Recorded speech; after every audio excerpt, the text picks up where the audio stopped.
In this video, I'm going to take a look at some new information for Battlefield 2042.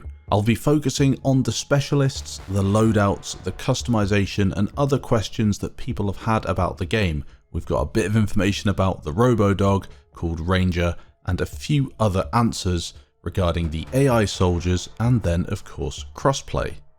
Let's start out with the specialists. At launch there will be 10 in total. So far we've seen 4 of them: Falk, Mackay, Casper and Boris. We'll be getting further information on the remaining 6 specialists later this year. So let's break it down. There's been a bit of controversy surrounding the specialists, more so regarding people wanting to keep the class system that we've had in previous Battlefield games, and other people, I think, probably the majority of us, not really understanding what they're going to be like.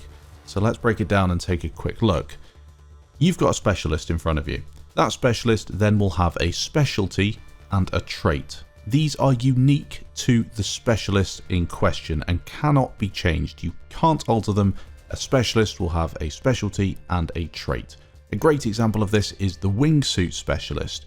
That specialist has a specialty, which is the wingsuit. No other specialist can have it. It only belongs to them.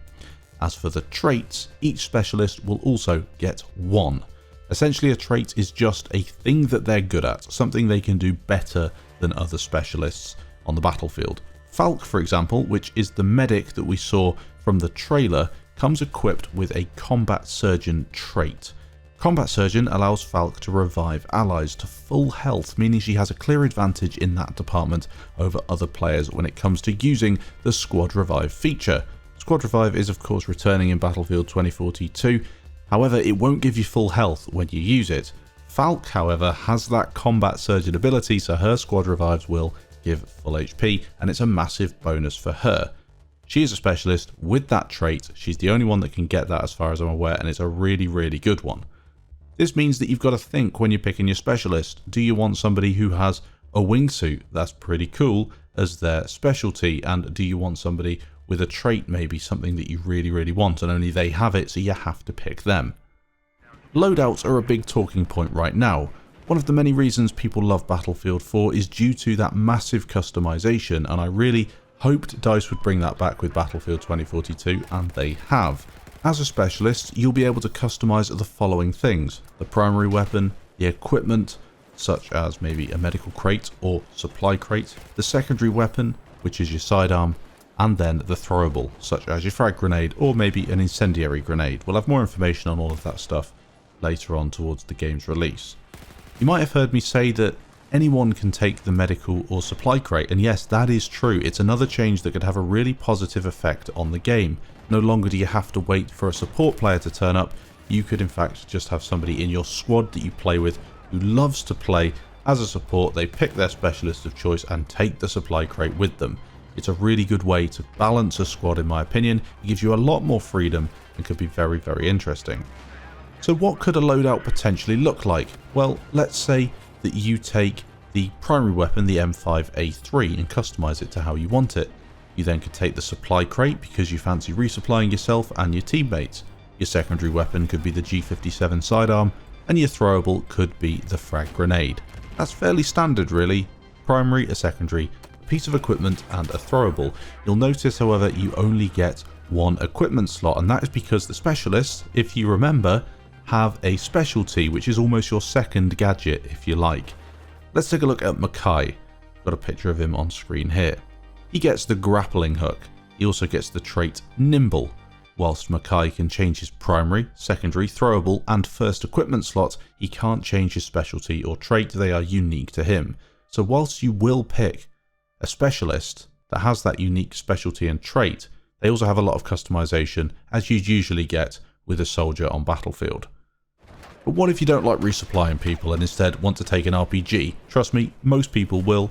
I've noticed on Battlefield over the years, a lot of people do not like resupplying. You can of course take an RPG, or in this case it's the Carl Gustav launcher, that's the one we know about. You can take that with any specialist you like. You can choose to take whatever piece of equipment you want. Now, this leads to a situation where there might be a meta loadout, so everybody takes the RPG because it's so good, or everybody takes the medical crate because you can't live without it. That is something that will come down to balance. It's not really to do with this setup. I think this offers so much customization, so much flexibility, it could lead to some incredible moments when you're playing on your own as a solo player, but even more so when you're teaming up with players in your squad and getting the ultimate loadout and situation where all 4 of you are running something that helps create a better and stronger squad. DICE have stated Battlefield is all about player choice and freedom to play however you want, and your decisions are vital to your squad and ultimately team's success. I couldn't agree more, couldn't put it any better myself. Strong alone, but you're going to be stronger together, and I really like the way that they worded that. A quick mention about the RoboDog. It's called Ranger and is neither a specialty or a trait. It is instead something that anybody can call in, however you are choosing it over many other options. Think back to Battlefield 5 when you could call in a V1 as a squad leader, but there were other things on that list as well. You could save up for the V1, but you'd be wasting other really useful equipment and sacrificing things that your team might use instead. I think it will probably be something similar with the RoboDog. It is something cool to use. You can, and this has been confirmed, you can attach explosives to it and send it off into battle. That is confirmed by DICE, but maybe you've got to save up a bunch of points to take the Ranger, and is that something you really want to do? There's a limit on how many can be on the map at the same time, so it won't just be a RoboDog Battle Royale, don't worry, but it's something that is really cool that everyone can use if they save up for it. A bit more information that might be of some value to you. Squads are limited to 4. I personally would like to see 5, but 4 is certainly not a big problem, and everyone in that squad can take whatever specialist they like when playing Conquest or Breakthrough. To differentiate between the specialists on the map, you will use the icons like in previous Battlefield games. Blue is for your team, green is for your squad, but there are also some other options and systems in place to help identify things.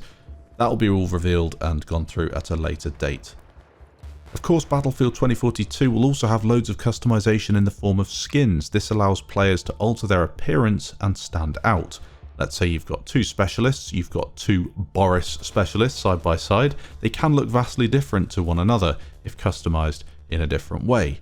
That icon system that I mentioned before will be really important to identify who you're aiming at, what you're shooting at, so you can work out what specialists they are. Maybe you realise they're a specialist with a grappling hook and you're going to fight them in a certain way because of that. Being able to identify them is essential.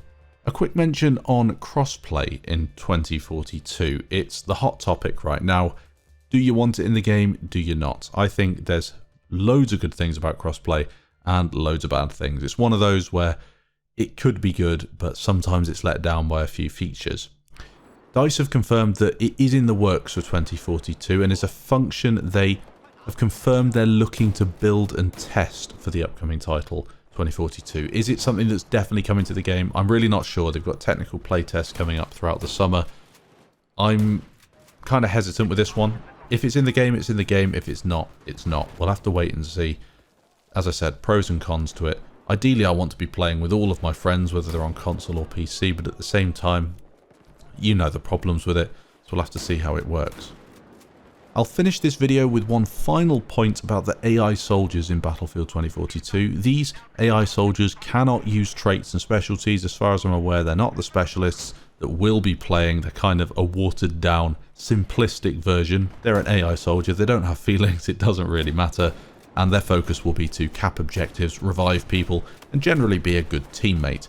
They're in the game to backfill servers and essentially take up those final slots in a game. You know, when you're playing and maybe there's 3 slots empty on your team and no slots empty on the enemy team, the bots will fill your team up until somebody joins and takes their place. Essentially, it gives your team a bit of a boost to balance the server, and those empty spaces will be occupied by the AI soldiers until those new players join. Interesting to see how this works. Will the AI soldiers be completely useless? Apparently they're going to be decent, but not really good, but just decent. They'll return fire, they'll cap flags, they'll play the objective and drop health and all that sort of stuff. Hopefully you enjoyed this video. A load of information for Battlefield 2042. The hype is once again building after a little bit of a dip in recent weeks after that incredible trailer. People have kind of gathered themselves a little bit, started to work out what's happening with Battlefield 2042, when are we going to be playing it, and here's some information today. I'm super excited. I just think there's so much about this game that is changing, but also innovating and making things slightly different and more interesting for the franchise. Thanks for watching, leave your comments and thoughts down below, and I'll catch you in the next video.